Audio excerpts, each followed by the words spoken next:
हमसे लड़ने की हिम्मत तो जुटा लोगे, पर कमीनापन कहाँ से लाओगे। चिरकुट खरगोश को निपटाने के लिए अपना देसी दिमाग लगा रहा था। बाप रे। और जाल बिछाकर पेड़ के पीछे छुप जाता है।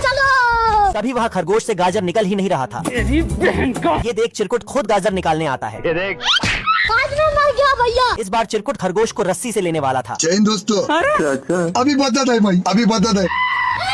साला ये चिरकुट खरगोश का चुस्ता खाने के लिए पागल हुआ पड़ा था। अब तू गया बेटा। बवाल चीज है बे। आजा। पर खरगोश तो इसे हर बार अपना लोला थमाकर भाग जाता था। अबे किधर है बे? इस बार ये खरगोश के लिए फ्री गाजर का दरवाजा लगा देता है। आप कहाँ थे ज्ञानी बाबा? तभी खरगोश पीछे से आकर इसका ही गाजर तोड़ देता है।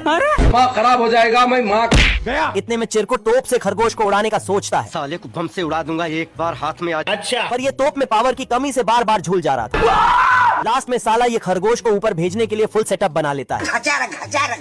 तभी खरगोश टेस्टिंग के लिए पहले चिरकुट को ही भेज देता है। हे प्रभु।